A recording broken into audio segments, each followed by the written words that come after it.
Kabar itu datang seperti hujan di musim kemarau, membasahi hati Alia dengan kebahagiaan murni. 2 garis merah samar di alat uji kehamilan. Setelah 1 tahun pernikahan yang dihiasi cinta, yang ia kira tulus, kini ia mengandung. Pelengkap sejati dalam rumah tangganya dan Bima. Alia berdiri di depan cermin, mengelus perutnya yang masih rata. Senyumnya mengembang, membayangkan betapa bahagianya Bima, suaminya, saat mengetahui calon buah hati mereka. Bima, yang dulu adalah sosok pangeran dari kisah dongengnya, penuh perhatian, murah hati, dan selalu memastikan Alia merasa dicintai. Sebentar lagi, kita akan bertiga, nak, bisiknya, air mata haru menggenang. Namun, euforia itu tidak bertahan lama. Sejak hari Alia menunjukkan hasil tes itu, seolah ada sakelar yang dimatikan dalam diri Bima. Perhatiannya lenyap, sorot matanya dingin, dan senyum tulusnya digantikan ekspresi datar. Yang paling menyakitkan, Bima yang dikenal royal kini berubah menjadi sosok yang teramat pelit. Aku hamil, Mas. Aku ingin fokus istirahat sebentar. Mual-mual ini sungguh membuatku tidak bisa bekerja dengan baik. Rengek Alia suatu pagi, tubuhnya terasa lemas karena morning sickness yang menyerang tanpa ampun. Alia adalah seorang profesional yang cakap, bekerja di sebuah perusahaan swasta dengan gaji yang cukup memadai. Tetapi suaminya, Bima, memiliki posisi manajerial tingkat tinggi, jauh di atas gajinya, dengan tunjangan dan fasilitas mewah. Seharusnya, dengan penghasilan Bima, Alia bisa beristirahat total. Bima yang saat itu mengenakan jas kerjanya, bahkan tidak menoleh. Ia sibuk mengikat dasi di depan cermin, menjawab dengan suara dingin dan tegas, "Jangan manja, Alia. Kamu sudah tahu aturannya sejak kita menikah. Tidak ada kata berhenti kerja. Itu tanggung jawabmu." Hati Alia mencelos. Aturan? Aturan macam apa? Saat pacaran, Bima selalu mengatakan bahwa kelak ia akan menjadi tulang punggung, dan Alia bebas memilih untuk bekerja atau menjadi ibu rumah tangga seutuhnya. Ia bahkan sering membujuk Alia agar lebih santai dan memanjakan diri. "Tapi Mas, aku sering pusing. Kita, kan sudah punya tabungan dan penghasilan Mas jauh lebih besar. Biarkan aku fokus menjaga kandungan ini, Mas."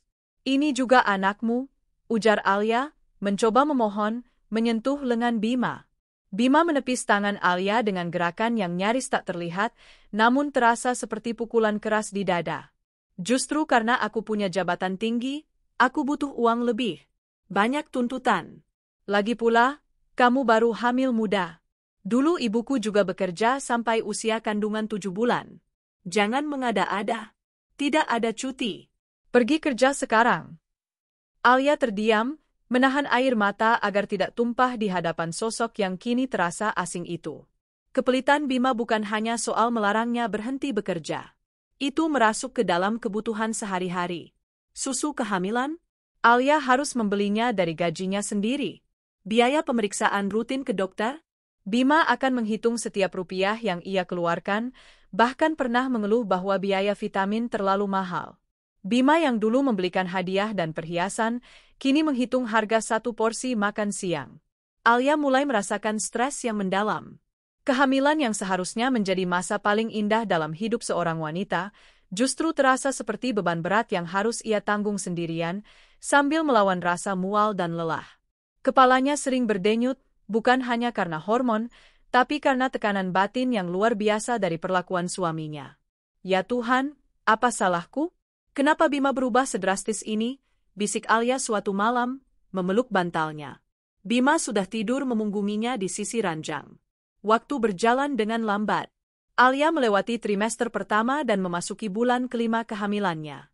Perutnya mulai membuncit, dan gejala mualnya sedikit mereda, digantikan oleh ngidam aneh dan kelelahan kronis. Di kantor, ia berusaha keras mempertahankan kinerjanya, seringkali mencuri waktu di toilet hanya untuk mengatur napas dan menenangkan diri dari rasa pusing yang menyerang tiba-tiba. Di tengah perjuangan batin dan fisik yang hebat itu, kabar buruk yang sesungguhnya datang. "Aku dipindah tugaskan ke luar kota, Alia. Proyek besar di sana," ujar Bima saat makan malam. Tidak ada nada tanya, tidak ada diskusi, hanya pemberitahuan. "Ah?"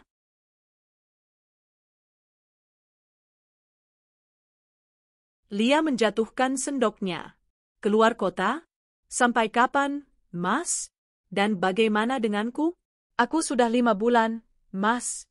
Aku tidak mungkin mengurus rumah dan bekerja sendirian di sini. Bima, dengan santai, menyeruput minumannya. Hanya sebentar. Paling 2 atau 3 tahun.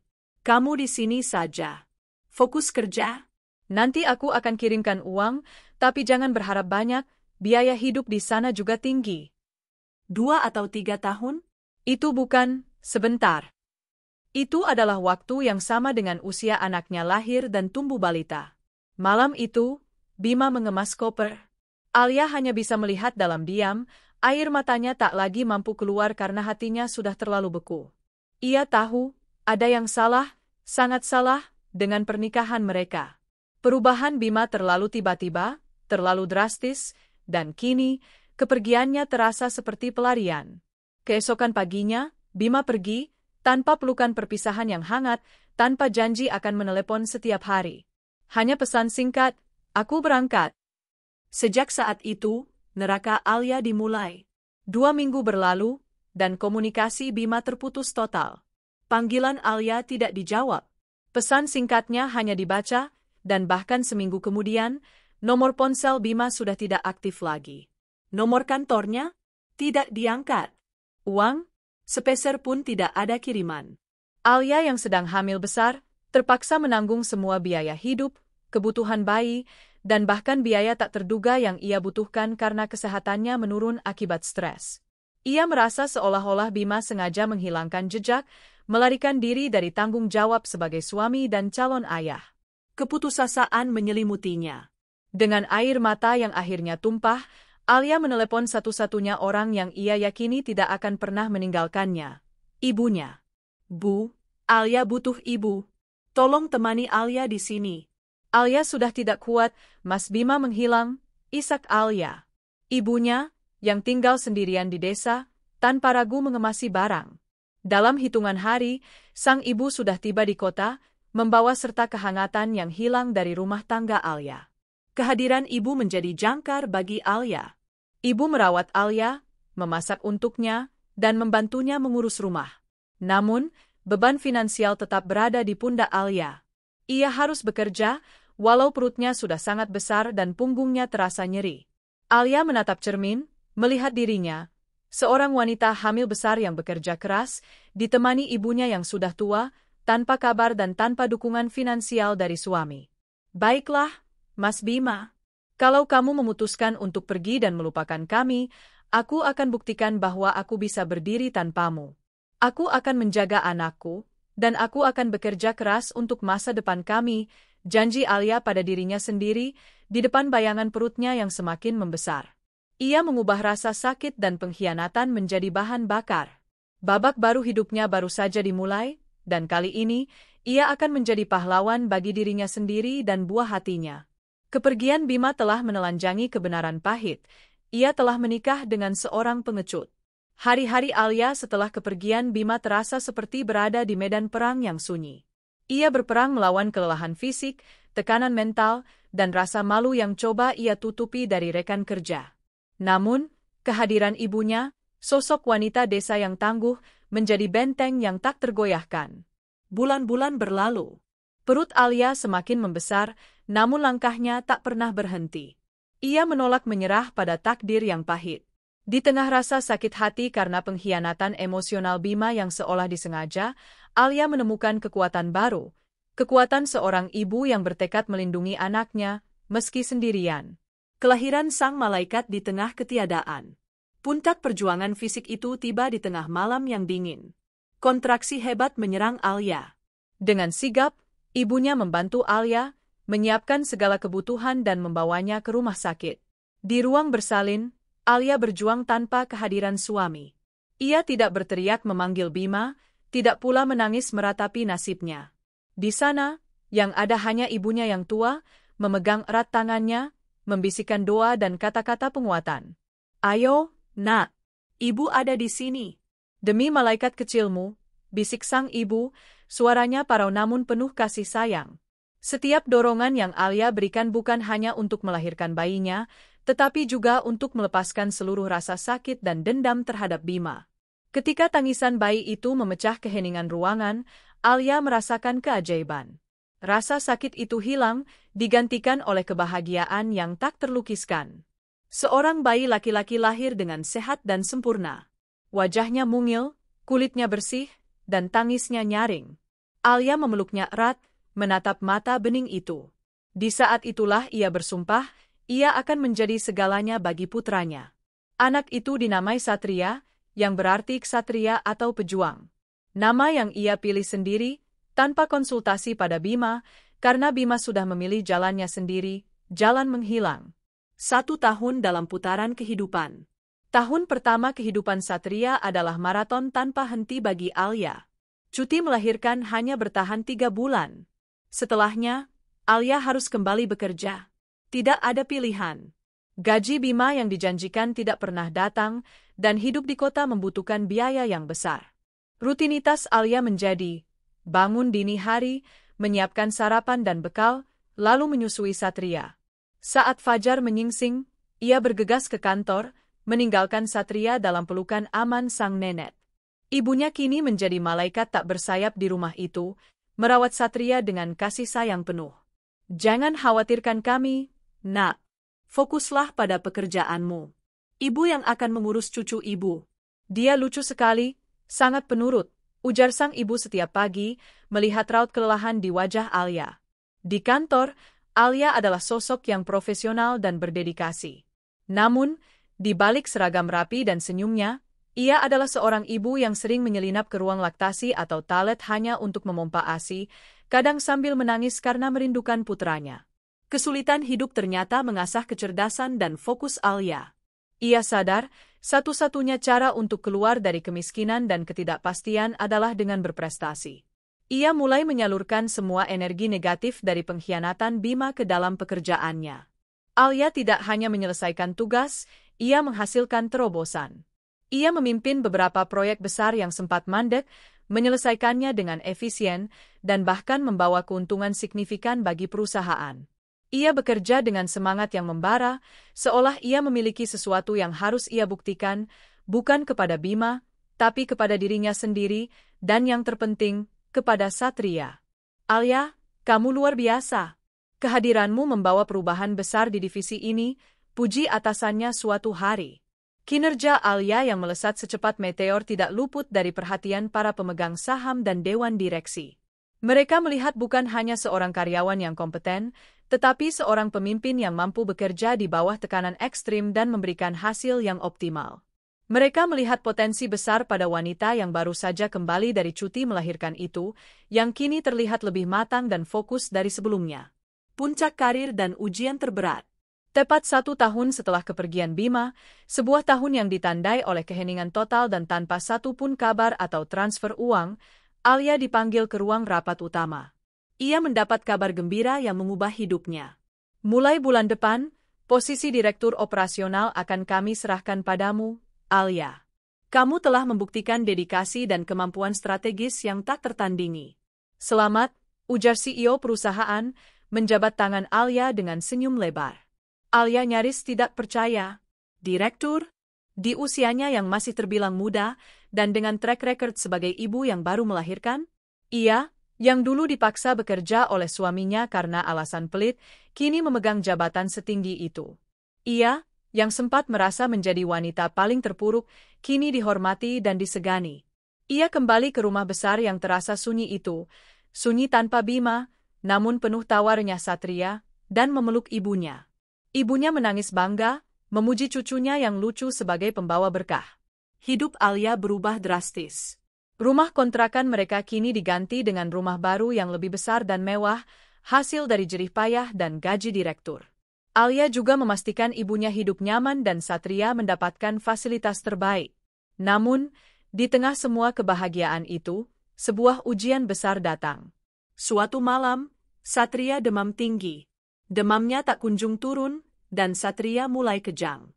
Panik menyerang Alia. Ia segera membawa Satria ke rumah sakit, didampingi ibunya yang setia. Masa-masa di rumah sakit adalah masa paling menakutkan bagi Alia. Ia harus mengambil cuti mendadak, bolak-balik antara kamar rumah sakit dan ruang tunggu, berdoa tanpa henti. Di puncak keputusaasaannya, saat Satria terbaring lemah di ranjang, Alia merasakan dorongan naluriah terakhir sebagai seorang istri. Ia ingin berbagi beban ini dengan suaminya, ayah kandung putranya. Ia merindukan bahu untuk bersandar, meski hanya sebentar. Dengan tangan gemetar, Alia mencoba menghubungi nomor lama Bima. Tidak aktif. Ia mencoba nomor lain yang mungkin ia miliki. Nihil. Ia bahkan mencoba menghubungi mantan kantor Bima, berharap mendapatkan kontak barunya, namun informasinya sangat terbatas dan terkesan ditutup-tutupi. Aku hanya ingin dia tahu, Mas. Aku ingin dia tahu bahwa putranya sedang sakit, bisik Alia pada ibunya, air mata mengalir deras. Ibunya mengelus punggung Alia. Sudah, Nak. Jangan buang energimu untuk orang yang tak peduli. Kamu punya ibu. Kamu punya Tuhan. Satria hanya butuh kamu di sini. Kesadaran itu menghantam Alia seperti palu godam. Bima tidak pernah ada, tidak akan pernah ada. Saat bahagia, dia lupa. Saat susah, dia menghilang. Krisis ini adalah penegasan terakhir bahwa ia benar-benar sendirian, dan bahwa Bima hanyalah bayangan masa lalu yang tidak lagi relevan. Setelah Satria pulih, kembali sehat, dan tawa lucunya mengisi rumah, Alia mengambil keputusan final. Ia sudah terlalu lelah menggantungkan harapan pada ilusi. Ia memanggil seorang pengacara terkemuka. Saya ingin mengurus perceraian secepatnya. Saya tidak peduli dengan harta gonogini. Saya hanya ingin status saya jelas. Saya ingin anak saya hanya memiliki satu nama belakang, nama saya, ujar Alia kepada pengacaranya, suaranya tenang, tanpa emosi, namun penuh ketegasan. 1 tahun penuh kepedihan telah berlalu, dan Alia sudah bukan lagi wanita yang sama. Ia kini direktur, seorang ibu tunggal yang independen, dan yang terpenting, seorang wanita yang telah menemukan harga dirinya kembali. Ia bertekad, kebahagiaan dan masa depan Satria adalah satu-satunya prioritasnya. Dan ia akan mengakhiri babak pernikahan yang menyakitkan ini, demi memulai babak baru yang bahagia. Formalisasi kebebasan. Keputusan Alia untuk bercerai, yang diambil setelah putranya, Satria, pulih dari sakit, dieksekusi dengan ketenangan seorang eksekutif yang menutup transaksi bisnis. Ia tidak lagi melihat perceraian sebagai kegagalan rumah tangga, melainkan sebagai exit strategi dari sebuah ikatan yang beracun. Pengacara Alia bekerja cepat. Berkas-berkas disusun rapi, bukti-bukti penelantaran Bima yang tak pernah mengirim kabar atau uang selama lebih dari setahun dikumpulkan dengan mudah.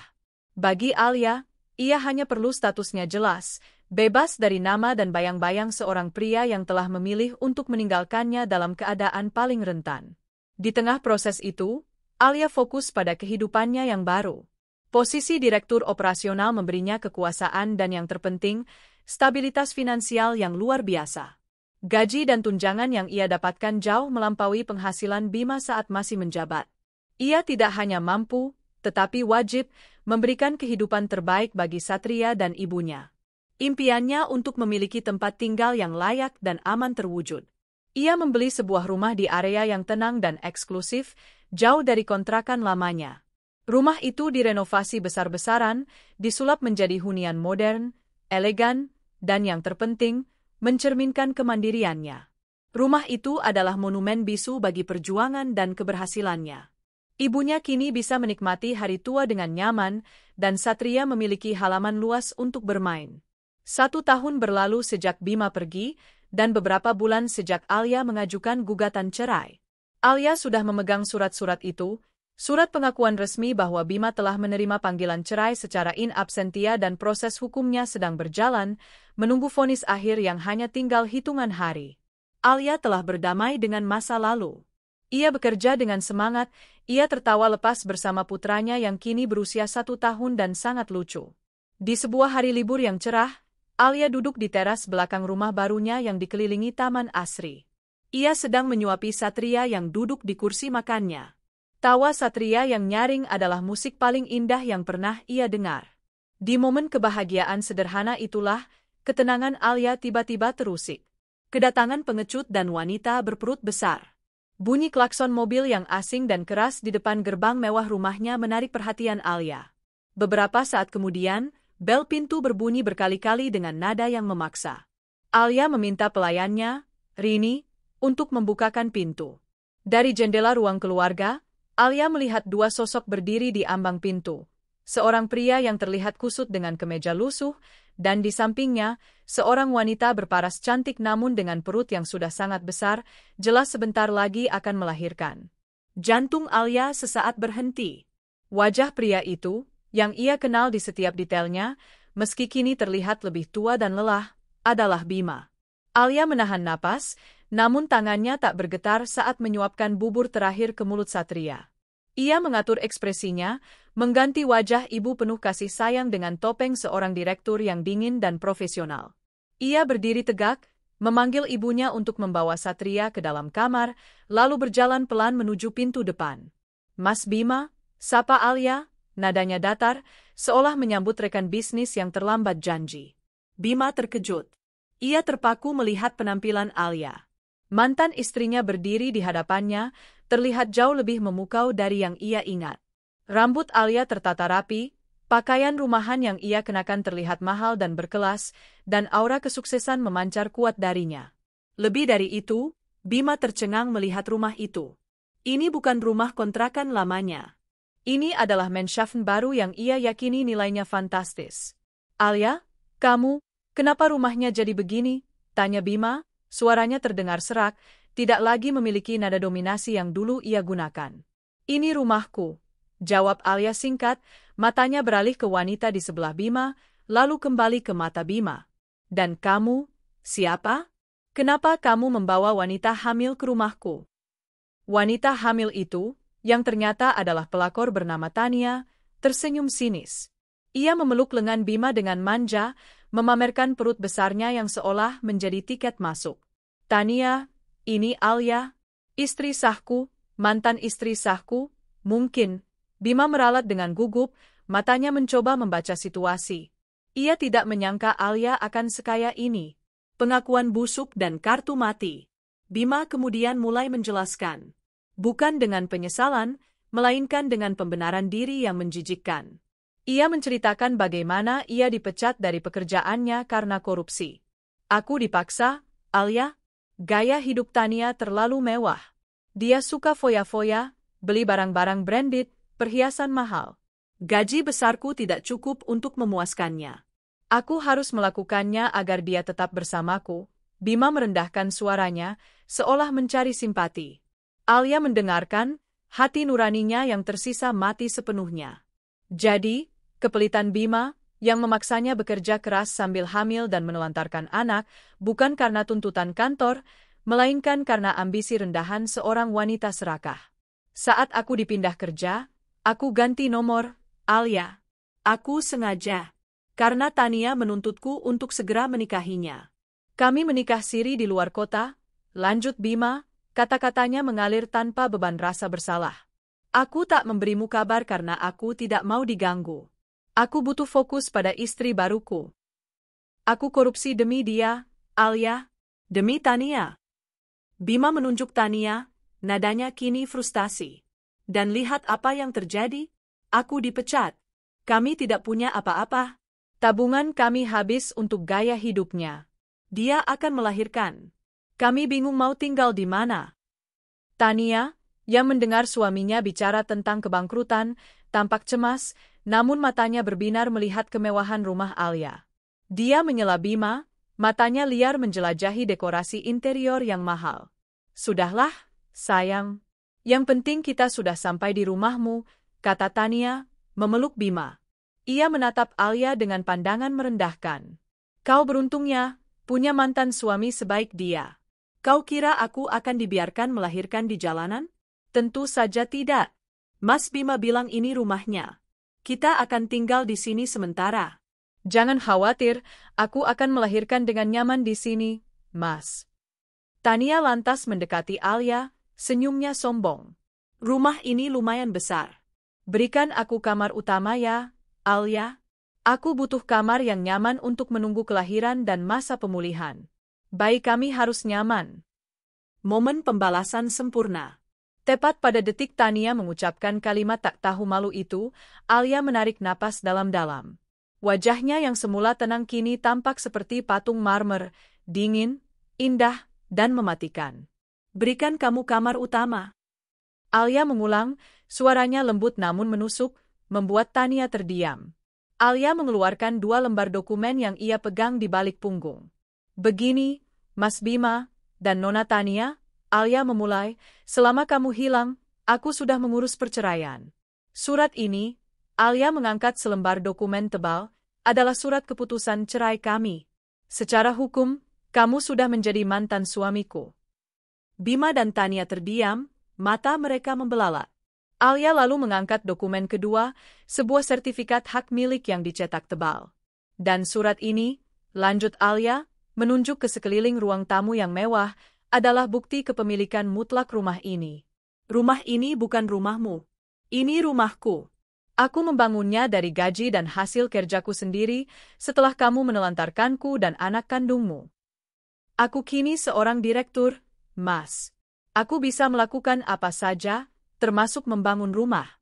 Dan aku sudah melakukannya, tanpamu. Jadi, kamu tidak punya hak apa-apa di sini. Rumah ini bukan tempat berlindung bagi para pengkhianat dan koruptor yang melarikan diri dari konsekuensi kejahatan mereka. Wajah Bima pucat pasi, seketika menyadari bahwa ia bukan hanya kehilangan pekerjaan dan uang, tapi juga harga diri di hadapan wanita yang ia tinggalkan. Ia berteriak, Alia, jangan gila. Aku ayah anakmu. Aku minta maaf. Aku hanya butuh tempat tinggal. Tania tersentak, rasa bangga dan gembongnya lenyap. Tidak mungkin. Mas Bima, kamu bohong. Kamu bilang ini rumah warisan. Alia mengangkat tangannya, menghentikan keributan itu. Ia sudah selesai bicara.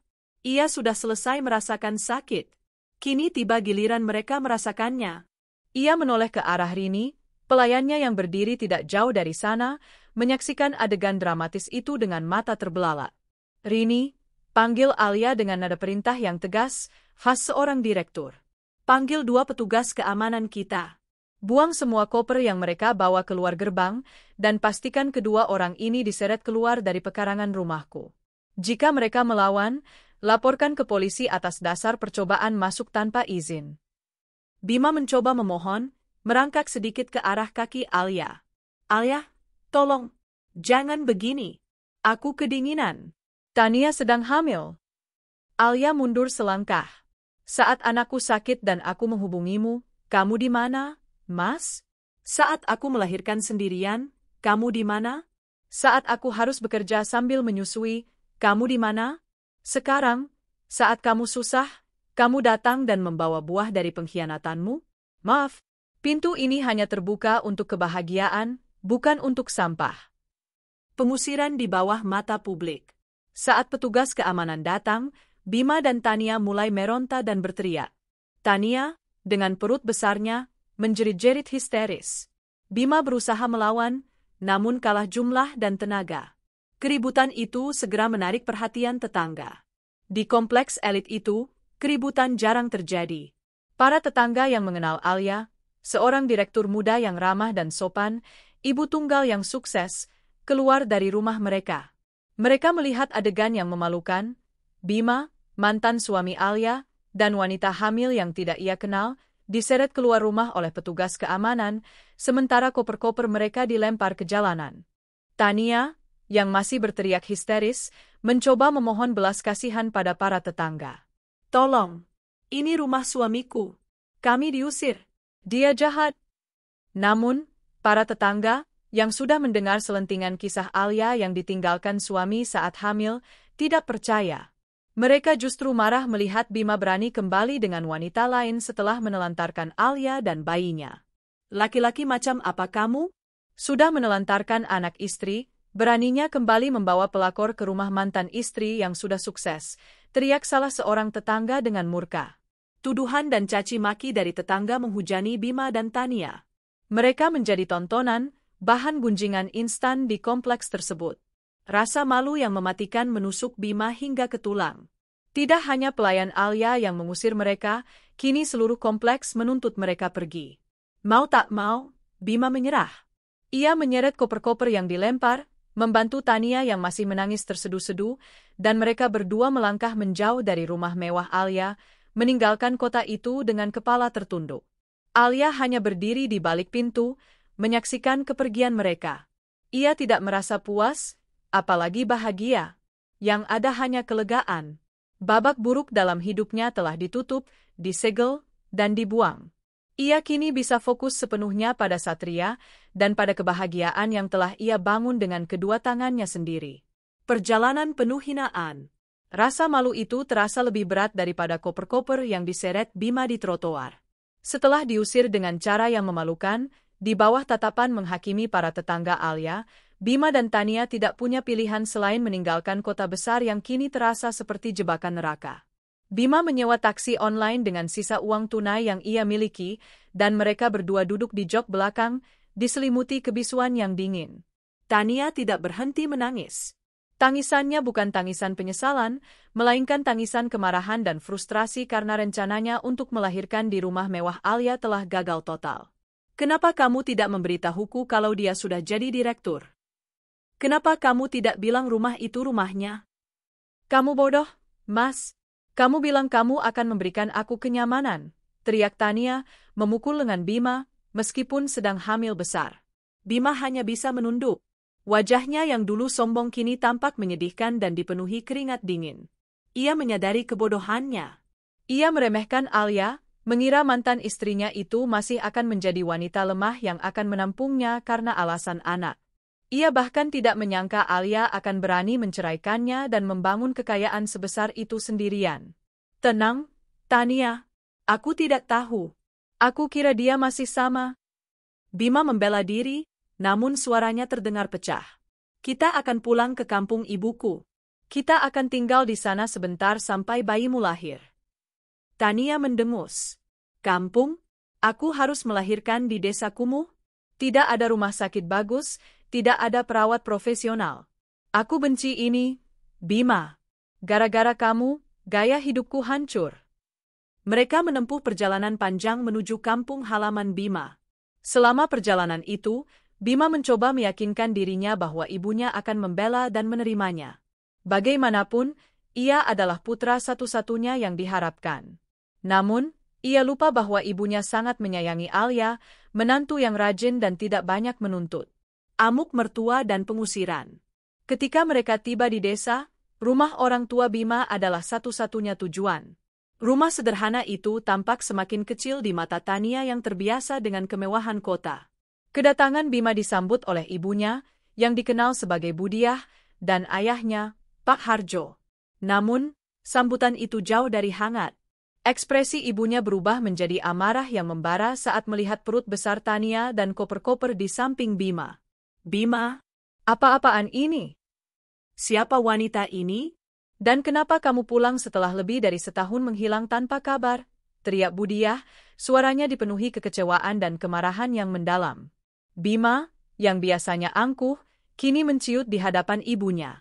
Ia menceritakan segalanya, dipecat karena korupsi, menikah siri dengan Tania karena tuntutan gaya hidup, dan diusir secara memalukan oleh Alia, yang kini sudah menjadi orang sukses. Ia berani menceritakan kebenaran hanya karena ia putus asa dan butuh tempat berlindung. Budiah mendengarkan dengan air mata kemarahan. Ia mengenal Alia. Ia tahu betapa baik dan sabarnya Alia. Ia juga tahu bahwa Alia melahirkan cucunya sendirian tanpa uluran tangan Bima. Dasar anak durhaka. Kamu pergi meninggalkan istrimu yang sedang hamil demi wanita ini. Kamu korupsi demi perempuan tak tahu diri ini. Budiah menunjuk Tania dengan jari gemetar. Alia itu menantu yang baik. Ia menjaga kehamilannya sambil bekerja. Sementara kamu, bajingan, bersenang-senang dan menghabiskan uang demi perempuan ini. Pak Harjo, yang dikenal pendiam, akhirnya angkat bicara, suaranya berat dan penuh penyesalan. Kami malu, Bima. Kami tahu Alia sudah melahirkan anakmu. Kamu tidak pernah menengok, tidak pernah mengirim uang. Sekarang kamu kembali membawa aib. Kami tidak sudi menampung kalian berdua di sini. Desa ini kecil, Bima. Kami tidak ingin menanggung malu karena perbuatan laknatmu. Penghakiman itu datang dari tempat yang paling Bima takutkan, keluarga sendiri. Ibunya bukan hanya memarahi, tapi juga memukulnya dengan sapu lidi, melampiaskan kekecewaannya. Pergi, angkat koper-koper kalian dan tinggalkan rumah ini sekarang juga. Aku tidak mengakui kamu sebagai anakku selama kamu belum meminta maaf pada Alia dan bertanggung jawab atas dosa-dosamu, bentak Budiah. Bima memohon, berlutut, mencoba menyentuh kaki ibunya, tetapi Budiah menepisnya. Ia diusir, bukan hanya dari rumah, tetapi dari penerimaan keluarganya. Tania, yang tidak tahan dengan keributan dan hinaan itu, hanya bisa menjerit-jerit menuntut Bima untuk segera pergi. Tempat perlindungan terakhir yang mengenaskan. Terpaksa, Bima dan Tania kembali menyeret koper mereka, kali ini menyusuri jalanan kampung yang becek dan penuh tatapan penasaran warga desa. Berita menyebar secepat kilat. Seluruh desa tahu bahwa Bima, anak yang dulu sukses di kota, kini kembali sebagai pengangguran, dikorupsi dan ditinggal istri sah karena membawa pelakor. Setelah berjam-jam kebingungan, Bima teringat pada sebuah rumah kosong di ujung desa. Rumah tua yang sudah lama tak berpenghuni, milik seorang kerabat jauh yang kini menetap di luar pulau. Rumah itu kumuh, berdebu, dan hampir roboh, tetapi setidaknya, itu adalah satu-satunya tempat berlindung yang mereka miliki. Mereka membersihkan seadanya, menggunakan penerangan seadanya, dan rumah itu terasa dingin, lembab, dan menakutkan bagi Tania. Aku tidak bisa melahirkan di sini, Bima. Ini menjijikkan. Aku mau pulang. Aku mau tinggal di rumah mewah itu, raung Tania, menangis terseduh-seduh di atas dipan tua yang tipis. Sudah, Tania, jangan mengeluh. Ini satu-satunya tempat yang kita punya. Bima membentak, lelah dan frustrasi mencapai puncaknya. Beberapa hari kemudian, di tengah kondisi yang serba kekurangan dan stres, Tania merasakan kontraksi. Jauh dari rumah sakit mewah, jauh dari kenyamanan yang ia dambakan, ia melahirkan bayi mereka di rumah kosong itu, hanya dibantu oleh bidan desa yang dipanggil Bima dengan uang terakhirnya. Kelahiran yang seharusnya bahagia, justru diselimuti kesengsaraan dan ratapan. Realitas buruh dan pelakor pemarah. Setelah Tania pulih, realitas hidup menampar Bima dengan keras. Ia harus menghidupi Tania dan bayi mereka. Dengan riwayat korupsi dan tidak adanya surat referensi kerja, tidak ada perusahaan kota yang mau menerimanya. Pria yang dulunya direktur bergaji tinggi itu, kini terpaksa melakukan pekerjaan apa saja di desa. Bima akhirnya menemukan pekerjaan sebagai buruh bangunan harian. Tubuhnya yang terbiasa duduk di kursi empuk dan ber-AC kini harus berjemur di bawah terik matahari, mengaduk semen, dan mengangkut batu bata. Tangan dan punggungnya sakit, namun ia harus melakukannya demi selembar uang. Sementara itu, Tania, si pelakor yang dulunya suka foya-foya, tidak bisa menerima kehidupan miskin itu. Ia terus-menerus mengeluh dan marah-marah kepada Bima. Kenapa kamu hanya membawa pulang uang segini? Bayi kita butuh popok mahal. Aku butuh krim wajahku. Aku tidak mau makan nasi dan garam terus, sembur Tania setiap kali Bima pulang dengan tubuh letih dan kotor. Tania yang dulu cantik dan menawan, kini tampak kusam dan kelelahan, bukan karena merawat bayi, karena ia jarang melakukannya, tetapi karena stres hidup dalam kemiskinan dan ketidakmampuan berbelanja. Setiap hari mereka habiskan dengan pertengkaran dan cacian Tania terhadap Bima. Mereka hidup dalam lingkaran keputusasaan, menjadi gunjingan seluruh desa, dan menjalani kehidupan yang sangat mengenaskan. Bahagia tanpa bayang. Sementara Bima tenggelam dalam lumpur penderitaan yang ia ciptakan sendiri, Alia dan putranya, Satria, menikmati kehidupan yang tenang dan penuh kebahagiaan. Alia tidak pernah lagi mencari tahu tentang Bima. Kehidupan Bima sudah tidak relevan. Fokus Alia adalah kantor, Satria, dan ibunya. Ia sering menghabiskan waktu luang di taman bersama Satria. Tawa Satria yang renyah dan pelukan hangatnya adalah bukti nyata bahwa ia telah membuat keputusan yang benar. Alia, kini sebagai direktur yang sukses, tidak hanya berkuasa di kantor, tetapi juga berkuasa atas takdirnya sendiri. Ia membeli saham perusahaan, berinvestasi, dan memastikan masa depan Satria aman. Ia melihat wajah Satria yang lucu dan menggemaskan, dan ia bersyukur kepada Tuhan bahwa ia berhasil meloloskan diri dari pria jahat seperti Bima. Rumah megah itu, yang dulunya menjadi saksi bisu kepergian Bima, kini diisi dengan canda tawa, dan aroma masakan ibunya, jauh dari intrik dan pengkhianatan. Alia telah memenangkan pertempuran, bukan dengan dendam, tetapi dengan kesuksesan yang otentik dan kebahagiaan yang sejati. Ia dan Satria kini menghadapi setiap hari dengan semangat dan cinta, sepenuhnya bebas dari bayang-bayang masa lalu yang kelam. 3 tahun kemudian, Kekaisaran Alia. 3 tahun telah berlalu sejak Bima dan Tania diseret keluar dari rumah Alia. Bagi Alia, tahun-tahun itu bukanlah waktu yang terbuang, itu adalah periode penempaan dan kemenangan. Ia telah menanggalkan identitasnya sebagai mantan istri Bima dan sepenuhnya merangkul dirinya sebagai Alia, direktur operasional yang disegani, pengusaha yang cerdas, dan yang paling utama, ibu tunggal bagi Satria. Rumah yang dulu menjadi simbol kemandirian kini telah bertransformasi menjadi sarana kemewahan dan kenyamanan. Alia telah berinvestasi cerdas, dan gajinya sebagai direktur, ditambah dengan proyek sampingan yang ia kelola, membuatnya semakin mapan. Satria kini sudah berusia 4 tahun. Ia tumbuh menjadi balita yang ceria, cerdas, dan penuh rasa ingin tahu. Wajahnya yang lucu dan tingkah polanya yang menggemaskan adalah sumber kebahagiaan tak terbatas bagi Alia dan ibunya. Satria tidak pernah mengenal sosok Bima. Baginya, nenek dan ibu adalah dunia. Ibu, lihat, Satria bisa buat rumah dari balok yang lebih tinggi dari ibu, seru Satria suatu sore saat Alia baru pulang kerja, mengganti setelan kantornya dengan pakaian santai. Alia berjongkok, memeluk putranya dengan erat. Aroma sampo anak-anak dan tawa renyah Satria adalah penawar paling mujarab untuk segala kepenatan di kantor. Wah, hebat sekali, jagoan ibu. Pintarnya melebihi ayah, Alia tersenyum, lalu langsung meralat dalam hati. Satria tidak butuh bayangan ayah yang buruk, ia hanya butuh cinta yang nyata. Melebihi ibu, deh.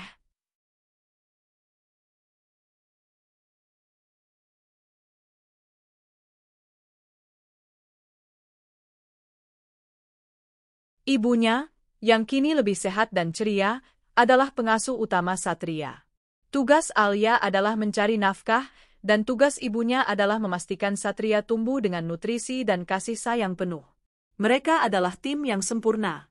Alia sering mendapat tawaran kencan dari rekan bisnis atau kolega, pria-pria mapan yang terkesima dengan kecantikan dan kecerdasannya. Namun, Alia selalu menolak dengan halus. Hatinya telah menjadi benteng. Ia tidak ingin sembarangan membuka pintu bagi pria manapun, takut jika ada racun pengkhianatan tersembunyi seperti yang dialaminya dulu. Baginya, fokusnya adalah kebahagiaan Satria, bukan mencari pendamping hidup. Ia telah belajar bahwa kebahagiaan sejati ia ciptakan sendiri. Di mata publik, Alia adalah Iron Lady yang sukses. Di rumah, ia adalah supermom yang penuh kasih.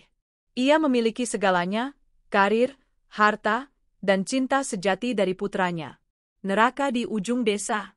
Sementara Alia menikmati puncak kehidupannya, Bima dan Tania tenggelam semakin dalam di jurang kesengsaraan.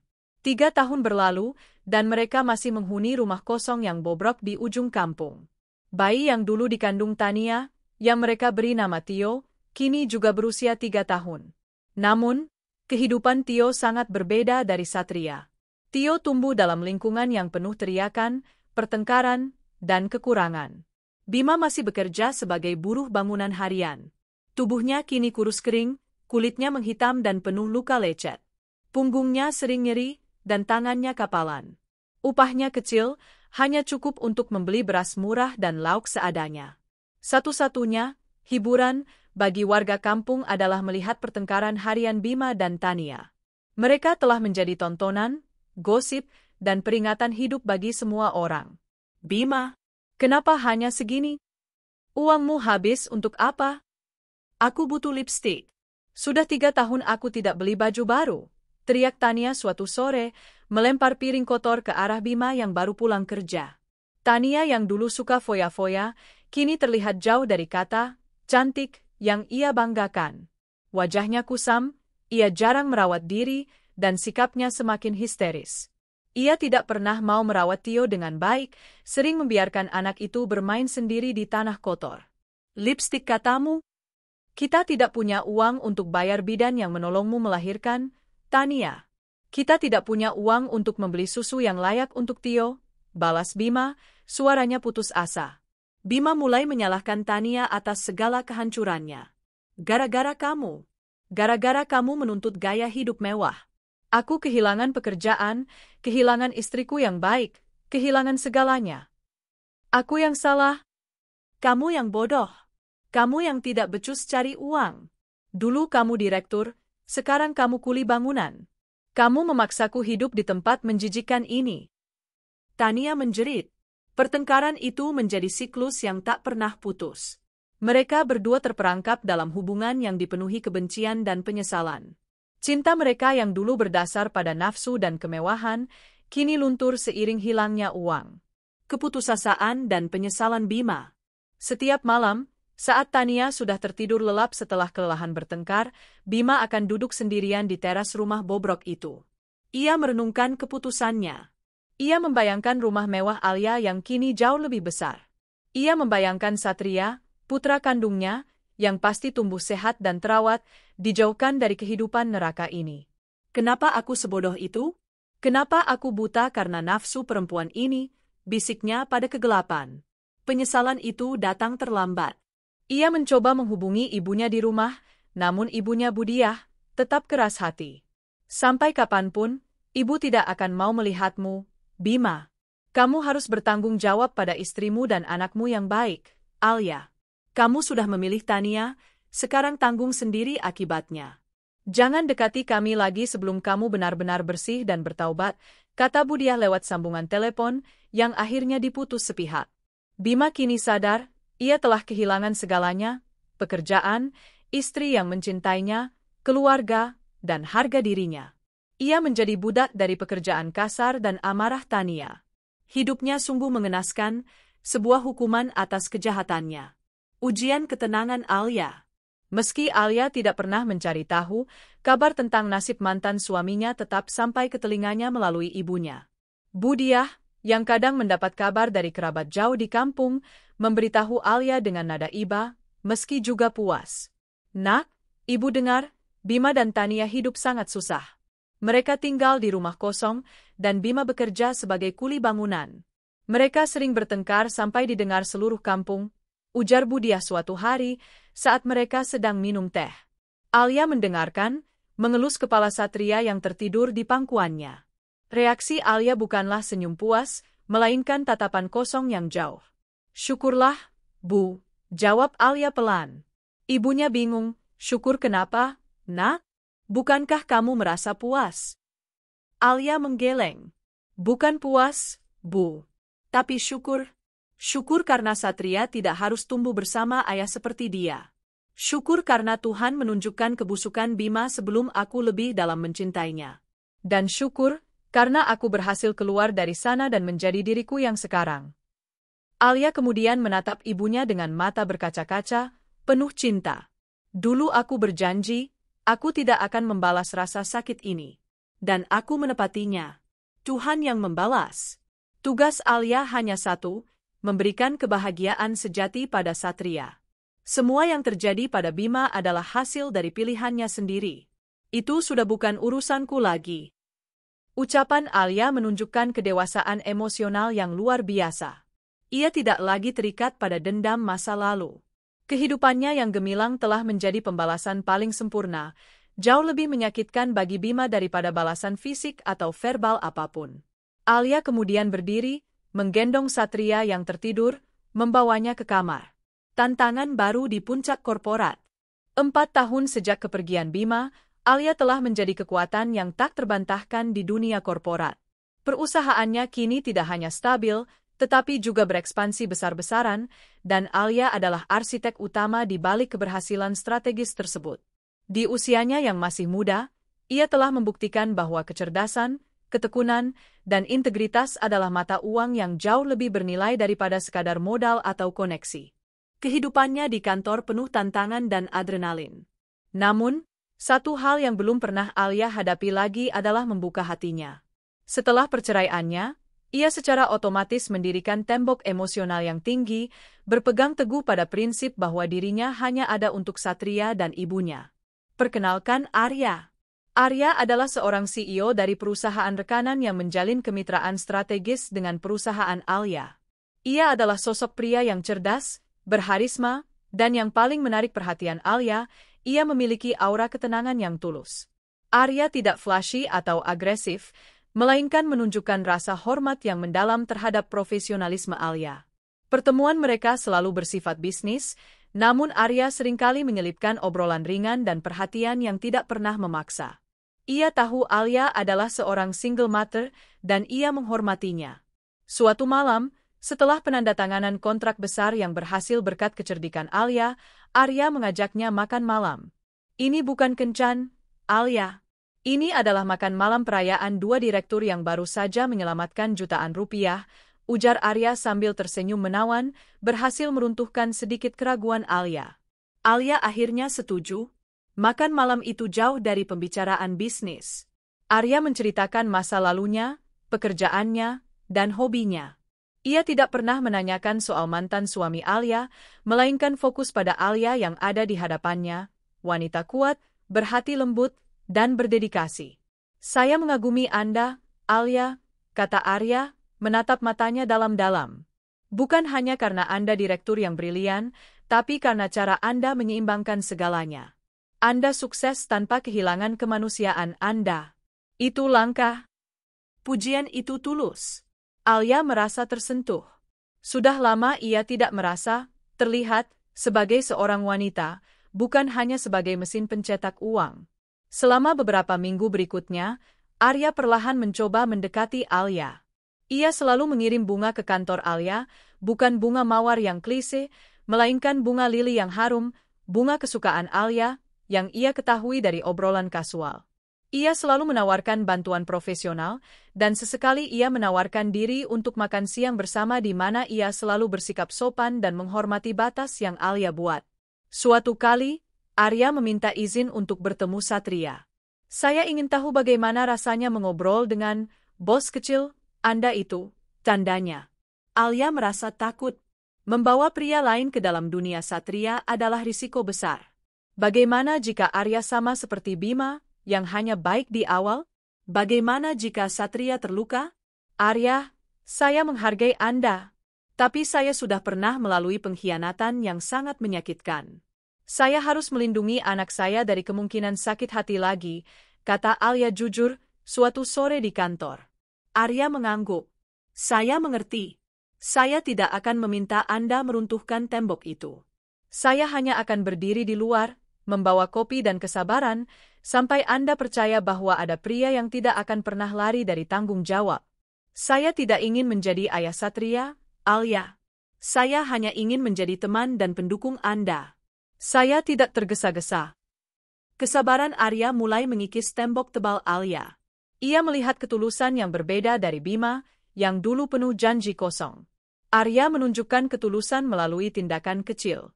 Alia perlahan mulai membuka sedikit celah di pintu hatinya, mengakui bahwa mungkin, di dunia ini, masih ada pria baik yang layak ia percayai.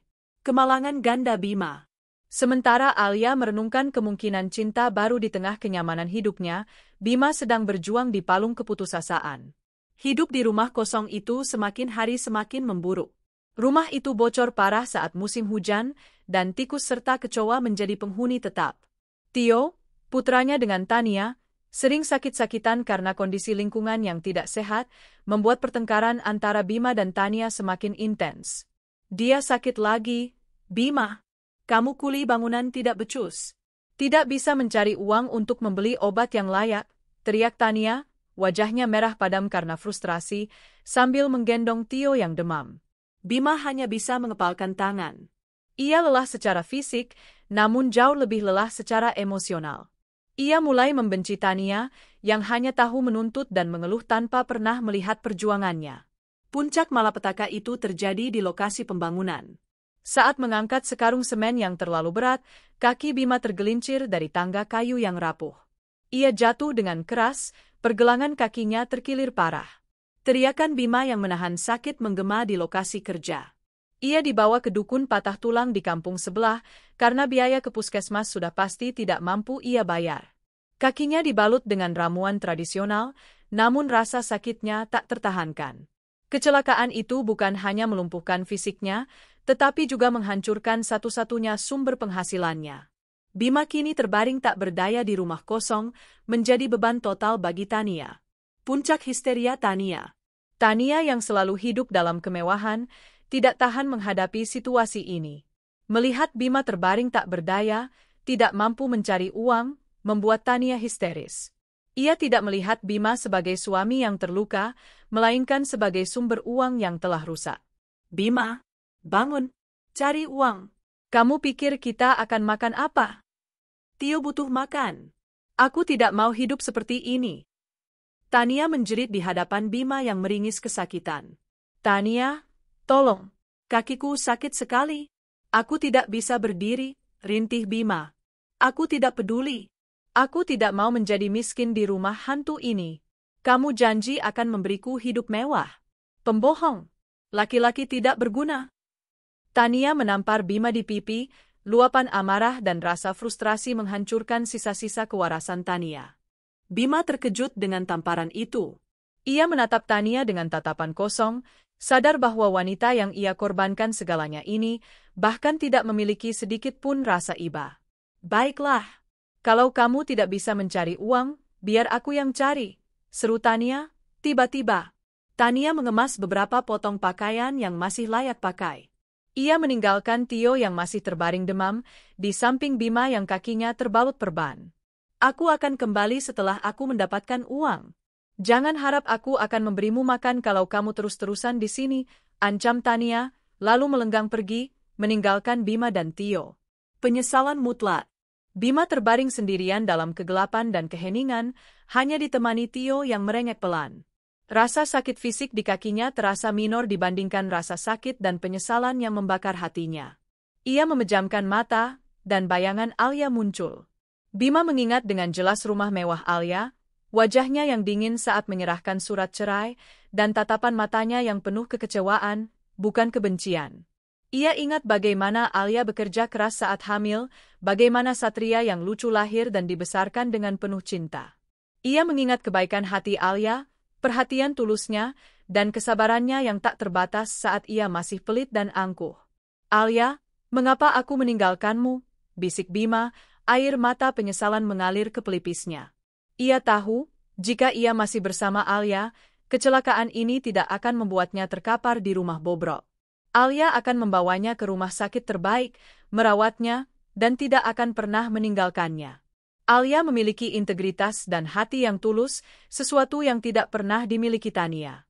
Bima meraih ponsel lamanya yang sudah usang. Ia mencoba menghidupkannya, berharap sinyal, berharap bisa menghubungi ibunya, berharap bisa mendapatkan nomor telepon Alia yang baru. Namun, ponsel itu mati total. Di saat ia kehilangan segala-galanya, kesehatan, uang, kehormatan, dan bahkan pasangannya, Bima menyadari satu hal, ia tidak pernah dicintai oleh Tania. Ia dicintai oleh Alia, dan ia telah menendang cinta sejati itu demi ilusi kemewahan yang palsu. Penyesalan itu kini menjadi siksaan abadi. Ia tidak hanya menderita secara fisik, tetapi jiwanya hancur karena menyadari betapa bodoh dan jahatnya ia. Bima tahu, ia tidak punya hak untuk kembali. Ia hanya bisa terbaring, meratapi takdirnya yang mengenaskan, yang sepenuhnya ia ciptakan sendiri. Di kejauhan, di kota besar, Alia, ditemani ibunya, sedang tertawa lepas menyaksikan Satria bermain dengan mainan baru. Cahaya gemerlap kota seolah menyinari kehidupan Alia, sementara Bima terperosok dalam kegelapan abadi di ujung desa. Langkah maju Alia dan Satria. Setelah percakapan yang jujur dan menyentuh dengan Arya di bab 6, Alia membiarkan tembok hatinya melunak, meski belum sepenuhnya runtuh. Ia melihat kesabaran dan ketulusan Arya, bukan hanya dalam urusan bisnis, tetapi juga dalam kesediaannya menunggu dan menghormati batas yang ia tetapkan sebagai seorang ibu. Minggu-minggu berikutnya, Alia memutuskan untuk memberi Arya kesempatan, demi dirinya sendiri dan untuk Satria. Ia mengatur pertemuan kasual di luar kantor. Pertemuan pertama mereka, Alia membawa Satria dan ibunya ke sebuah taman hiburan. Arya tidak datang sebagai calon kekasih yang berusaha menarik perhatian Alia, melainkan sebagai paman yang hangat bagi Satria. Ia berinteraksi dengan Satria dengan lembut, membantunya bermain, membelikannya balon, dan bahkan dengan sabar mendengarkan cerita Satria tentang dinosaurus. Yang paling membuat hati Alia tersentuh adalah bagaimana Arya berinteraksi dengan ibunya. Arya memperlakukan ibunya dengan sangat hormat, mengajaknya mengobrol tentang tanaman, dan memastikan ibunya merasa nyaman. Ibunya, yang biasanya sangat protektif terhadap Alia, terlihat menyukai Arya. "Dia pria yang baik, Nak," bisik ibunya saat Arya sedang membeli es krim untuk Satria. "Matanya jujur. Dia tidak seperti si Bima itu. Sudah saatnya kamu mencari kebahagiaanmu sendiri." Mendengar restu ibunya, Alia merasa beban yang selama ini ia pikul sedikit terangkat. Ia menyadari, kebahagiaan sejati bukan berarti hidup menutup diri dari dunia, melainkan berani menerima cinta yang tulus. Satu sore, setelah beberapa kali pertemuan yang meyakinkan, Arya mengajak Alia berjalan-jalan di tepi danau.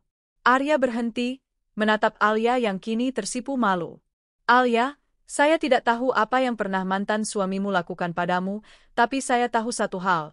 Anda pantas mendapatkan segalanya, termasuk cinta yang tulus dan dukungan penuh," kata Arya, suaranya mantap. "Saya ingin menjadi bagian dari hidup Anda dan Satria, dengan izin dan restu Anda. Saya tidak menjanjikan kemewahan, karena Anda sudah memilikinya. Saya menjanjikan kesetiaan dan komitmen. Maukah Anda mencoba melangkah maju bersama saya?" Alia menatapnya. Ia melihat masa depan yang cerah, penuh harapan, dan tanpa bayangan pengkhianatan. Ia mengangguk, senyum tulus pertama yang ia tunjukkan kepada pria lain sejak lama. "Ya, Arya. Dengan syarat, Satria adalah prioritas utama," jawab Alia, air matanya menetes bahagia. Sejak hari itu, Arya dan Alia menjalin hubungan yang serius. Arya adalah penyeimbang yang Alia butuhkan, stabil, tenang, dan selalu mendukung karir Alia tanpa pernah merasa terancam. Ia adalah bukti hidup bahwa tidak semua pria diciptakan sama seperti Bima. Pengkhianatan balasan oleh Tania. Sementara kehidupan Alia mulai menemukan kembali cahaya cintanya, kehidupan Bima di kampung halaman semakin mendekati titik terendah. Setelah Tania pergi, Bima terkapar sendirian di rumah kosong yang dingin, hanya ditemani Tio yang masih sakit-sakitan. Hari-hari itu adalah penyiksaan. Kakinya yang terkilir tidak mendapat perawatan yang layak, membuatnya sulit bergerak. Ia hanya bisa mengandalkan belas kasihan tetangga yang memberinya sedikit makanan, dan itu pun disertai dengan tatapan menghina. Bima tidak memiliki uang sepeser pun untuk membayar biaya transportasi ke kota atau bahkan biaya komunikasi. Ponselnya mati total. Ia benar-benar terisolasi. Tania yang pergi berjanji mencari uang, ternyata tidak pernah kembali. 1 minggu, 2 minggu, sebulan berlalu. Tania menghilang di telan hiruk-pikuk kota, sama persis seperti yang pernah Bima lakukan pada Alia 4 tahun sebelumnya. Tania, dengan keahliannya memanfaatkan ketampanan dan rayuan, berhasil menemukan mangsa baru, seorang pengusaha tua yang bersedia membiayai gaya hidupnya. Meninggalkan Bima dan Tio di rumah bobrok itu adalah keputusan paling mudah yang pernah ia buat, sebab Bima sudah tidak lagi menawarkan kemewahan. Ketika Bima berhasil berdiri dengan susah payah setelah 2 bulan, ia menyeret dirinya ke rumah orang tuanya, Budiah, untuk meminta bantuan. "Ibu, Tania sudah pergi. Dia tinggalkan Tio. Kami tidak punya makanan," rintih Bima, wajahnya tampak kurus dan janggutnya tidak terawat. Budiah, meski hatinya keras karena amarah, tidak bisa melihat Tio, cucunya, menderita. Namun, ia juga tidak mau menampung Bima. "Tania mengkhianatimu, Bima? Dia meninggalkanmu saat kamu sakit dan susah? Sama persis seperti yang kamu lakukan pada Alia, anakku." "Ini adalah balasan yang setimpal," kata Budiah, suaranya tegas. "Kamu harus menanggung ini sendiri." Tapi Tio, cucu ibu, tidak bersalah. Budiah hanya memberikan sedikit uang dan beberapa makanan kering. Ia bersikeras bahwa Bima harus tetap tinggal di rumah kosong itu dan bertanggung jawab atas kesalahannya. "Pulang, Bima. Rawat anakmu. Ibu tidak akan mengusirmu lagi. Tapi jangan harap ibu akan memberimu hidup mewah. Kamu harus berjuang dari nol, dengan tanganmu sendiri," perintah Budiah. Pengkhianatan yang membawa penyesalan ganda. Bima kembali ke rumah kosong itu. Kali ini, Rasa sakitnya bukan hanya karena kaki yang belum pulih, atau kemiskinan, tetapi karena pengkhianatan Tania yang menamparnya telak. Ia menyadari betapa bodohnya ia. Ia meninggalkan berlian, Alia, demi sampah, Tania. Ia korupsi dan kehilangan segalanya demi wanita yang pergi meninggalkannya begitu ia tidak lagi berguna. Tania adalah cerminan dari dirinya sendiri, egois dan berorientasi pada uang. Air mata Bima mengalir deras. Ia tidak hanya menyesal karena kehilangan Alia dan Satria, tetapi ia menyesal karena telah mengorbankan integritasnya demi Tania, dan kini, ia dikhianati oleh wanita yang sama. Karma itu nyata, dan ia merasakannya hingga ke sumsum. Bima menyadari bahwa pengkhianatan Tania lebih dari sekadar perpisahan, itu adalah hukuman ilahi yang sempurna. Itu membuktikan bahwa cinta yang didasarkan pada uang dan kesenangan tidak pernah akan bertahan. Keseimbangan Alia dan kebahagiaan yang otentik. Kontras antara dua dunia ini semakin tajam. Di satu sisi, Bima berjuang untuk bertahan hidup, disiksa oleh penyesalan dan pengkhianatan yang ia tuai. Di sisi lain, Alia menikmati kehidupan yang seimbang, penuh cinta, dan kemakmuran. Alia dan Arya tidak menyembunyikan hubungan mereka. Mereka berdua menjalani kehidupan profesional yang cemerlang, dan di akhir pekan, mereka adalah keluarga kecil yang bahagia bersama Satria dan ibunya. Arya tidak pernah berusaha menggantikan Bima sebagai ayah Satria, tetapi ia menunjukkan kasih sayang dan tanggung jawab. Satria pun perlahan menyayangi Arya. Alia melihat bagaimana Satria tertawa lepas dan merasa aman di dekat Arya, dan itu adalah bukti terbesar bagi Alia bahwa ia telah memilih dengan benar. Suatu malam, Alia dan Arya duduk di balkon rumah megahnya, menatap gemerlap lampu kota. "Saya senang Anda akhirnya bisa tersenyum lepas lagi, Alia," kata Arya, memegang tangan Alia dengan lembut. Alia bersandar di bahu Arya. "Dulu, saya pikir kebahagiaan saya harus saya bayar dengan penderitaan. Sekarang, saya sadar, kebahagiaan itu adalah hak saya, yang saya ciptakan sendiri, dan sekarang saya menemukan seseorang yang bersedia berbagi dan menjaganya." Ia telah memenangkan pertempuran melawan masa lalu. Pembalasan Alia telah selesai. Ia tidak perlu melakukan apapun, karena Bima sudah menghadapi hukumannya sendiri. Alia telah mengunci pintu masa lalu dan melangkah penuh percaya diri ke masa depan yang cerah, ditemani oleh cinta yang tulus dan putranya yang bahagia. Dua jantung, satu visi. 6 bulan telah berlalu sejak Alia dan Arya memutuskan untuk menjalin hubungan yang serius. Hubungan mereka berkembang dengan kecepatan yang sehat, perlahan, matang, dan didasari oleh rasa saling menghormati, jauh dari gejolak emosi yang tidak stabil. Di dunia profesional, mereka menjadi duo yang tak terkalahkan. Kepemimpinan strategis Alia digabungkan dengan ketenangan dan visi jangka panjang Arya. Kemitraan bisnis mereka yang awalnya hanya bersifat kolaborasi, kini menuju pada satu langkah besar, merger. Dengan menggabungkan kekuatan kita tidak hanya mendominasi pasar lokal, Alia, kita bisa melihat ke pasar regional, ujar Arya suatu malam, saat mereka sedang meninjau proposal merger di ruang kerja Alia. Alia tersenyum, menutup dokumen di hadapannya. "Saya setuju, tapi yang terpenting, Arya, kita punya visi yang sama. Kita tidak hanya ingin menjadi kaya, kita ingin menciptakan perusahaan dengan integritas." "Integritas?" ulang Arya, menatap Alia, matanya penuh kasih. "Itu adalah kualitas yang paling saya hargai darimu." Lamaran dan keluarga baru. Kemitraan bisnis itu hanyalah persiapan untuk kemitraan yang lebih besar dan abadi. Di ulang tahun Satria yang kelima, Arya menyiapkan kejutan di rumah Alia. Bukan hanya lilin dan kue, melainkan sebuah cincin berlian sederhana yang mencerminkan ketulusannya. Arya berlutut, bukan hanya di hadapan Alia, tetapi juga di hadapan Satria dan ibunda Alia. "Alia," katanya lembut, memegang tangan Alia yang gemetar. "Saya tahu, saya tidak bisa menggantikan masa lalu, dan saya tidak bisa menggantikan ayah kandung Satria. Tapi saya berjanji, saya akan menjadi pria yang mendampingimu setiap hari, menghormati perjuanganmu, dan mencintai Satria seperti anakku sendiri. Kami adalah tim yang sempurna. Maukah kamu menjadi istri dan mitra hidupku selamanya?" Alia tidak bisa menahan air matanya. "Satria, yang mengenakan baju pahlawan super, berlari memeluk kaki Arya. Ibunya tersenyum, mengangguk, memberikan restu tanpa kata. "Ya, Arya. Saya mau," jawab Alia, "menerima cincin itu." Kabar pertunangan mereka menyebar cepat di kalangan eksekutif kota. Alia dan Arya menjadi pasangan emas baru, simbol dari kesuksesan yang otentik dan cinta yang ditemukan kembali.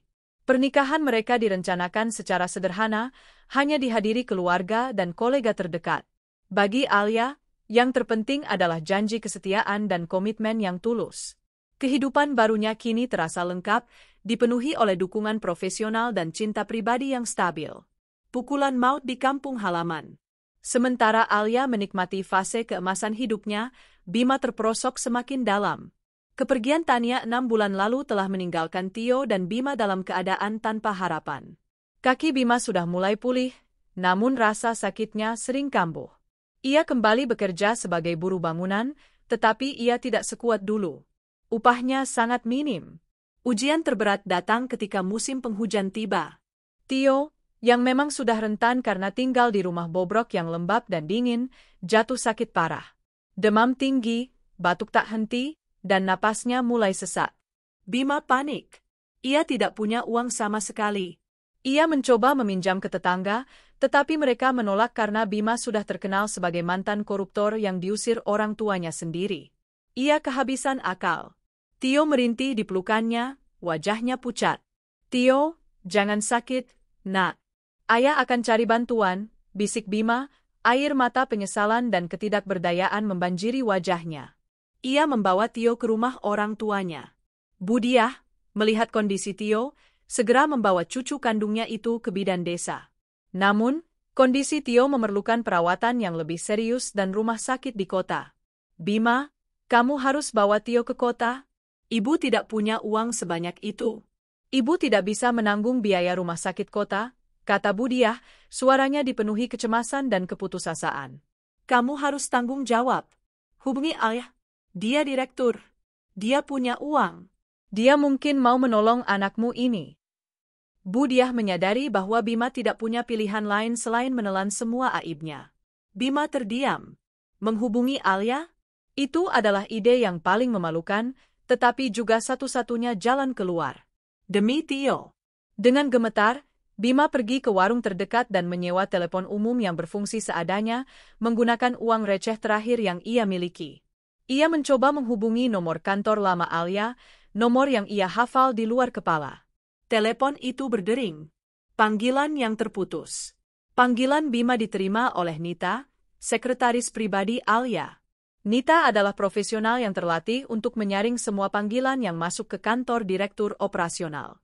"Selamat siang. Dengan kantor direktur operasional, ada yang bisa dibantu?" sapa Nita, suaranya formal dan efisien. Bima, yang mendengar suara asing dan profesional itu, tiba-tiba merasa sangat kecil dan dekil. Ia tercekat, suaranya tercekat di tenggorokan. Tolong sambungkan saya dengan Alia. Ini Bima." "Bima, mantan suaminya," bisik Bima, suaranya nyaris tidak terdengar. Nita, yang sudah tahu kisah pahit masa lalu direkturnya dari Budiah dan desas-desus di kantor, seketika memasang wajah dingin. "Mohon maaf, Bapak. Ibu Direktur Alia sedang dalam rapat penting dan jadwalnya sangat padat." "Bapak Bima, kan? Saya bisa mengambil pesan Anda," jawab Nita, formalitasnya menusuk seperti jarum es. "Tolong, Nita. Ini darurat. Anakku, Tio, sakit parah. Dia butuh rumah sakit. Aku tidak punya uang. Tolong sampaikan pada Alia, aku mohon. Dia mungkin mau menolong, demi rasa kemanusiaan." Bima memohon, air matanya menetes di gagang telepon umum yang kotor. Nita mencatat pesan itu dengan cepat, tanpa emosi. "Baik, Bapak Bima. Pesan Anda saya terima. Akan saya sampaikan jika Ibu Direktur ada waktu luang. Nomor yang bisa saya hubungi." Bima menyadari bahwa ia menggunakan telepon umum. "Saya tidak punya nomor. Saya akan mencoba menelepon lagi nanti. Tolong, sampaikan pesanku, Nita." Sambungan terputus. Bima kembali ke rumah orang tuanya, Hati hancur karena kesombongan Alia yang kini tersalurkan melalui sekretarisnya yang dingin, namun juga dihancurkan oleh penyesalan atas kesalahannya sendiri. Ia hanya bisa menunggu dan berharap Alia mau membantu. Respon dingin Alia. Sore itu, di kantor mewah Alia, Nita masuk dengan membawa secangkir kopi dan beberapa berkas. "Ibu, ada panggilan masuk yang saya saring tadi. Dari mantan suami Anda, Bapak Bima," lapor Nita, nadanya murni profesional, tanpa nada menghakimi. Alia, yang sedang memeriksa laporan keuangan merger dengan Arya, mengangkat alisnya. Ia tidak lagi terkejut, hanya merasakan kelelahan yang samar. "Apa pesannya?" tanya Alia, tanpa mengalihkan pandangan dari angka-angka di layar. Arya, yang duduk di sampingnya, menjadi tegang. Dia bilang putranya, "Tio, sakit parah dan butuh biaya rumah sakit. Dia meminta bantuan dana dari ibu, demi rasa kemanusiaan," lapor Nita, mengakhiri kalimatnya. Alia menutup laptopnya perlahan, menyandarkan punggung ke kursi. Ia menatap keluar jendela, melihat gemerlap kota yang ia taklukkan. Ia berpikir sejenak. Satria pernah sakit keras, dan Bima menghilang. Sekarang, anak dari pengkhianatannya sakit, dan Bima baru muncul.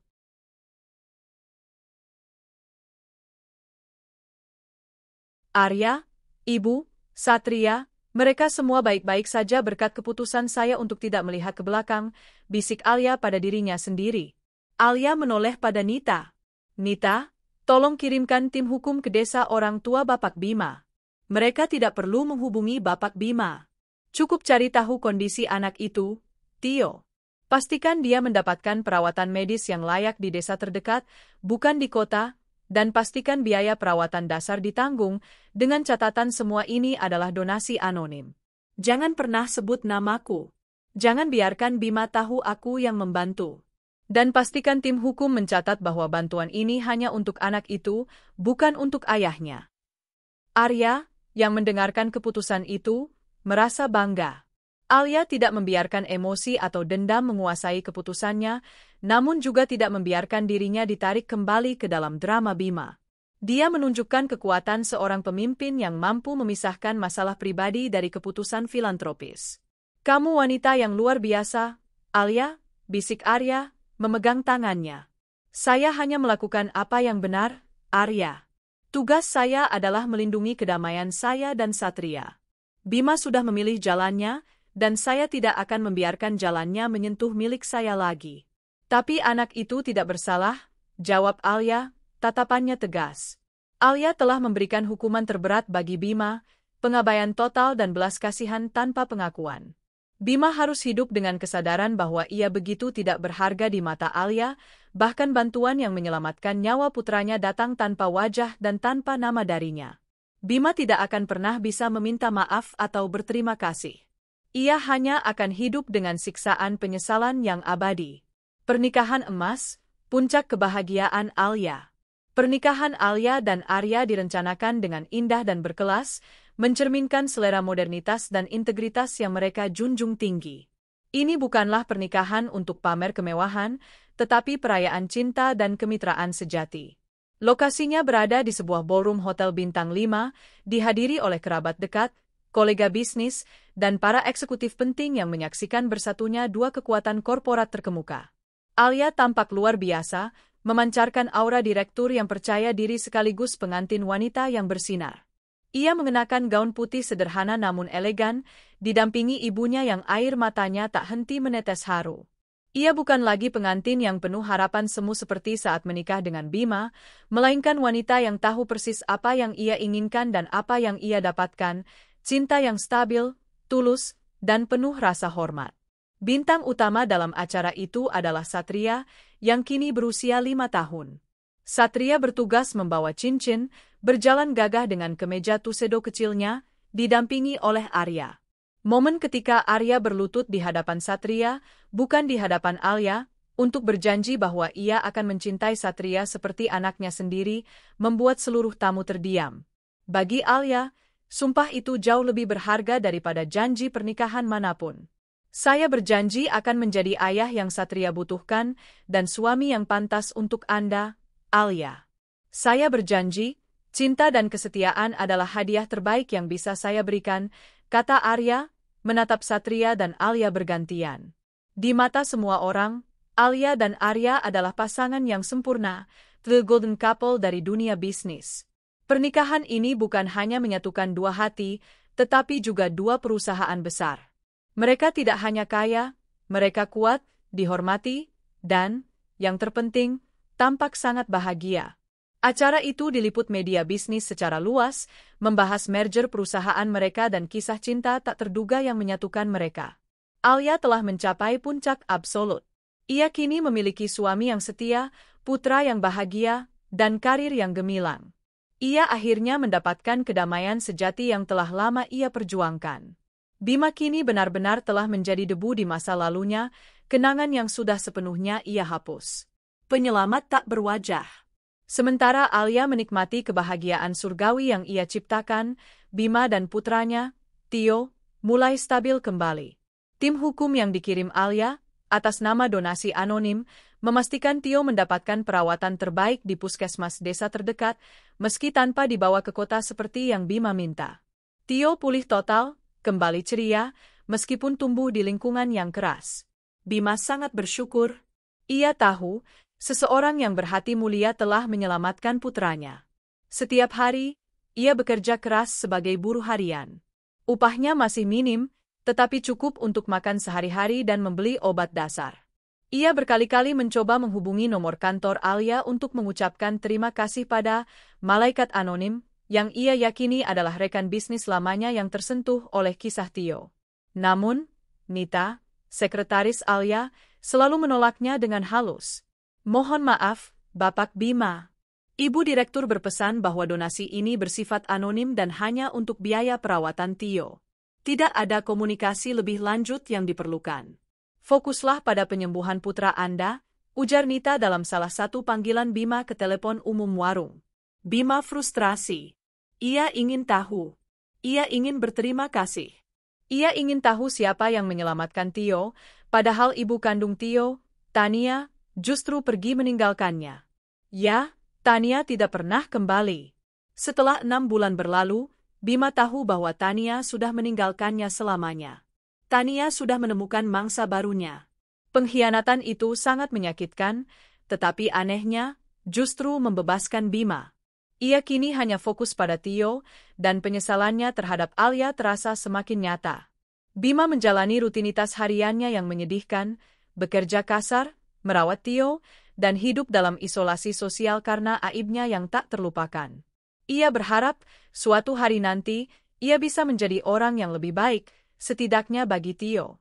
Namun, ia tahu, takdirnya sudah disegel. Penemuan yang menghancurkan.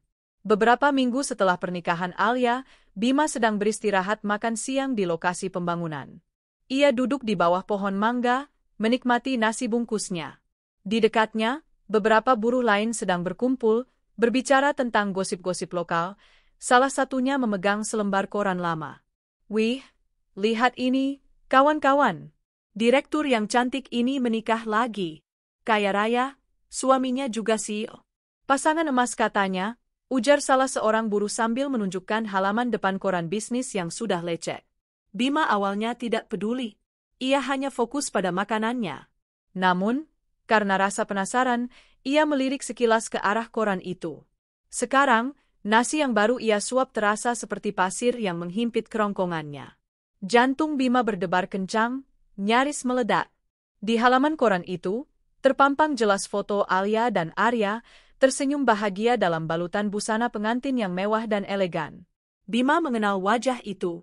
Wajah yang pernah ia sia-siakan, wajah yang kini berseri-seri dalam pelukan pria lain. Judul beritanya berbunyi, The Golden Merger, Direktur Alia mengikat janji dengan CEO Arya, menyatukan dua kekaisaran. Bima mengambil koran itu dari tangan temannya dengan gemetar, mengabaikan protes kecil sang teman. Ia membaca beritanya berulang kali. Tangannya berkeringat, matanya memanas, dan seluruh tubuhnya terasa dingin. Alia menikah lagi. Alia menikah dengan seorang CEO. Alia membentuk kekaisaran baru. Bima menyadari, ini bukan hanya sekadar pernikahan. Ini adalah deklarasi publik dari Alia bahwa ia telah sepenuhnya melangkah maju, mencapai level yang bahkan tidak bisa diimpikan Bima saat ia berada di puncak karirnya. Di foto berikutnya, ada Satria, putra kandungnya, berdiri di antara Alia dan Arya, tersenyum lebar dan bahagia, mengenakan pakaian mahal. Satria tampak sangat menyayangi Arya. Momen itu adalah pukulan telat.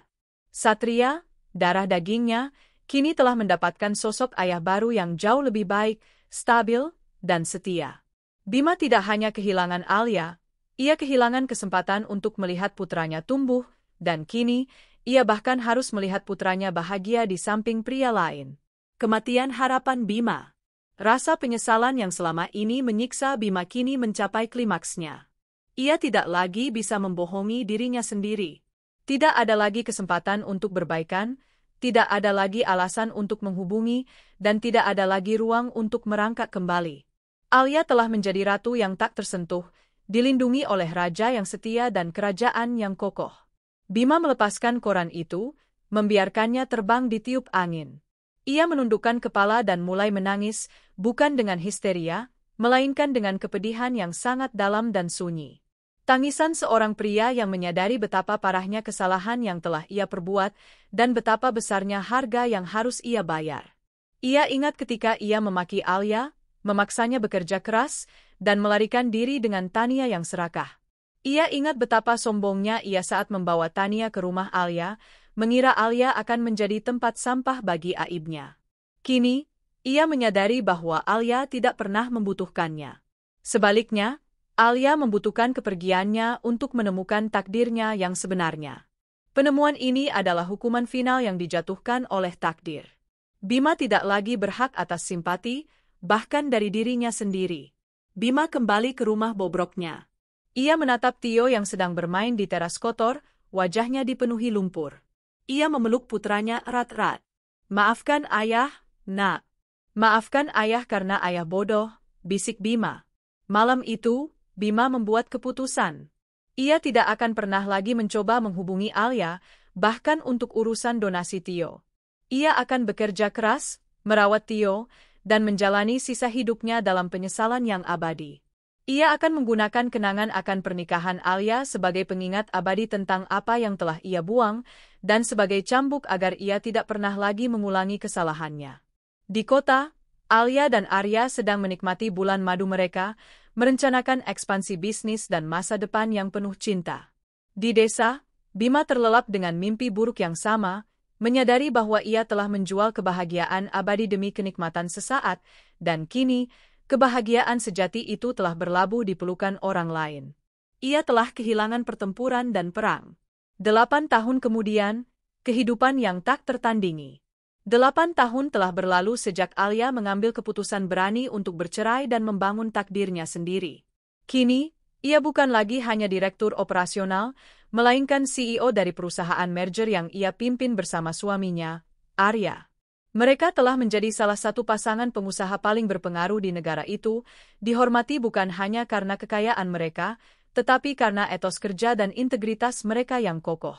Kehidupan Alia adalah gambaran sempurna dari kedamaian dan kemakmuran. Rumah megah mereka kini terasa seperti home base yang hangat, dipenuhi dengan tawa dan cinta.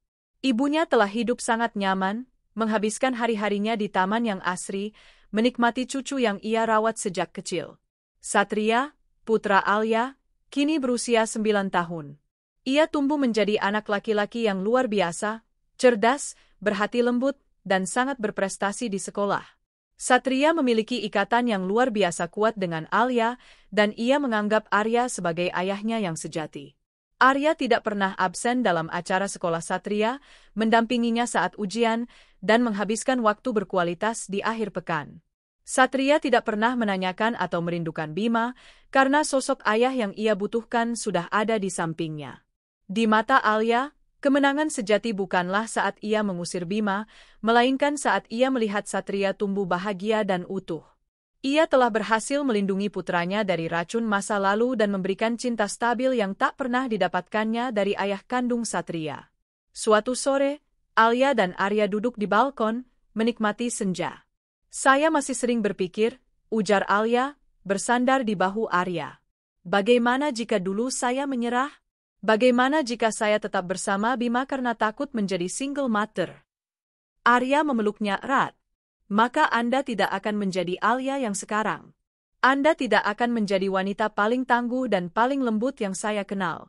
Anda berhak mendapatkan kebahagiaan ini, Alia. Anda mempertaruhkannya, dan Anda memenangkannya. Kemenangan Anda adalah warisan terbaik untuk Satria.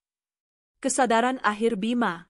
Jauh di ujung desa yang sunyi, Bima masih bekerja sebagai buruh bangunan, kini di usia kepala 4. Tubuhnya semakin rapuh, tetapi ia harus terus bekerja. Ia tidak pernah lagi mencoba menghubungi Alia, sepenuhnya menyadari bahwa ia tidak memiliki hak. Kabar pernikahan Alia dengan CEO Arya menjadi dinding tak terlihat yang memisahkan mereka. Tania, si pelakor, meninggalkannya sepenuhnya 5 tahun lalu. Ia pergi setelah Tio berusia 4 tahun, mengikuti pria kaya raya lain ke kota, tanpa pernah menoleh ke belakang. Bima kembali mengalami pengkhianatan yang sama, kali ini dengan kepedihan yang lebih tumpul karena ia sudah terbiasa. Tio, kini berusia 8 tahun, dibesarkan oleh Bima dan belas kasihan neneknya, Budiah, yang kini sudah sedikit melunak, namun tetap tidak mau menampung Bima. Bima tinggal di sebuah kamar kontrakan kecil, sedikit lebih baik dari rumah bobrok, tetapi masih sangat miskin. Suatu hari, Bima melihat sepotong kliping majalah lama di tumpukan sampah saat ia bekerja membersihkan puing.